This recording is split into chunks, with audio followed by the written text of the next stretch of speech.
സല്ലല്ലാഹു അലാ മുഹമ്മദ് സല്ലല്ലാഹു അലൈഹി വസല്ലം. സല്ലല്ലാഹു അലാ മുഹമ്മദ് സല്ലല്ലാഹു അലൈഹി വസല്ലം. ആളുകൾ മുഴുവനും നല്ല പണ്ഡിതന്മാരാണ്, ബോധമുള്ളവരാണ്. എന്നാൽ തന്നെയും ആ മഹല്ലത്തിലെ ജുമുഅ സഹീഹാവാൻ അവിടെ ഖുത്ബ ഓതണ്ടേ. രണ്ട് ഖുത്ബയോതാതെ ജുമുഅ നിസ്കരിച്ചാൽ ജുമുഅ സഹീഹാകുമോ? ഒരിക്കലും സഹീഹാവുകയില്ല. എങ്ങനെയെങ്കിലും ഓതിയാൽ മതിയാകുമോ? വളരെ നിബന്ധനയ്ക്ക് വിധേയമായി വളരെ കൃത്യമായി രണ്ട് ഖുത്ബയോദണം. ഓതുന്ന ഖതീബ് ശുദ്ധിയുള്ള ആളാവണം, ഔറത്ത് മറച്ചിരിക്കണം. രണ്ട് ഖുത്ബയാവണം, രണ്ട് ഖുത്ബന്റെ ഇടയിൽ ഇരിക്കണം. ഇരിക്കുമ്പോൾ കയ്യും കാലും അവയവങ്ങളൊക്കെ കൃത്യമായി നിസ്കാരത്തിൽ അടങ്ങി താമസിക്കും പോലെ അടങ്ങി താമസിക്കണം. ആ ഖുത്ബ കഴിഞ്ഞ് നിസ്കാരത്തിന്റെ ഇടയിൽ തീരെ ഗ്യാപ്പ് വന്നുകൂടാ.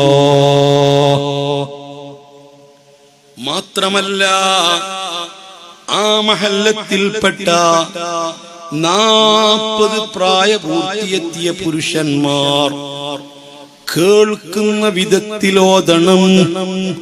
40 ആളുകളും ശ്രദ്ധിച്ചിരിക്കണം. എന്ന് പറഞ്ഞാൽ ശ്രദ്ധിക്കാൻ പറ്റിയവരാവണം.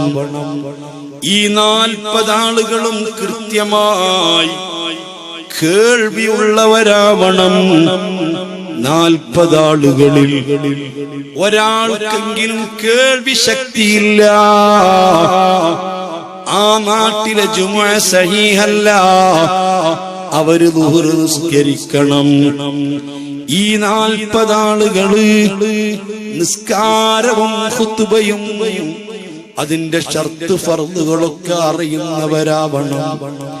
ഞാൻ ചോദിക്കുന്നത് നിങ്ങൾക്ക് മനസ്സിലായോ? എന്തിനാണ് ഈ ഖുത്ബ ഓതുന്നത്? എന്തിനാണ് ഈ ഖുത്ബ കേൾക്കുന്നത്? എന്തിനാണ് ഈ ഖുത്ബ കേൾക്കുന്ന വിധത്തിൽ ഓതണമെന്ന് പറയുന്നത്? അതേ, നമ്മുടെ ആത്മാവിന്റെ ഭക്ഷണമാകുന്ന ദിക്ർ കേൾക്കണം, ദിക്റിൽ പങ്കെടുക്കണം. ദിക്റുല്ലാഹ്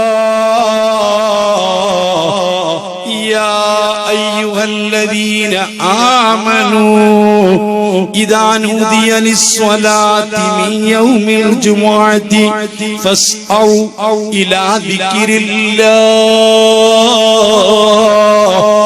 വെള്ളിയാഴ്ച ജുമുഅ നിസ്കാരത്തിലേക്ക് നിങ്ങളെ വിളിക്കപ്പെട്ടാൽ ഫസ്ഔ ഇലാ ദിക്രില്ലാഹ്,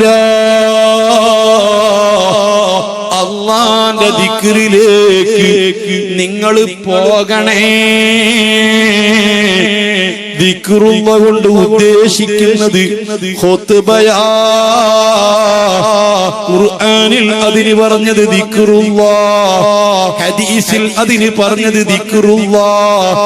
അല്ലാഹുവിനെ ഓർമ്മിപ്പിക്കുന്നതാ, അല്ലാഹുവിനെ പറയുന്നതാ, മുത്തുനബിയെ പറയുന്നതാ, ആഖിറത്തെ ഓർമ്മിപ്പിക്കുന്നതാ, ദീനിനെ ഓർമ്മിപ്പിക്കുന്നതാ. അതേ, ഞങ്ങളൊക്കെ നല്ല വിവരമുള്ളവരാ. ഞങ്ങളോട് ഇനി പ്രത്യേകം ഓർമ്മിപ്പിക്കേണ്ടതില്ല. അല്ലാഹനെ പറ്റി പറഞ്ഞു തരേണ്ടതില്ല, മുത്തുനബിനെ പറ്റി പറഞ്ഞു തരേണ്ടതില്ല, തഖ്വ ഉപദേശിക്കേണ്ടതില്ല. അതുകൊണ്ട് ഞങ്ങൾക്ക് ഖുത്ബ വേണ്ട. വെക്കാൻ പറ്റുമോ? ഇല്ല.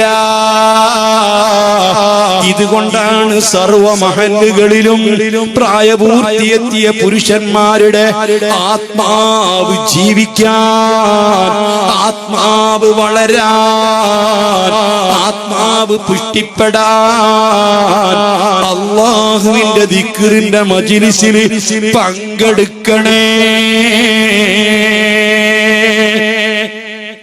യാ അയ്യുഹല്ലദീന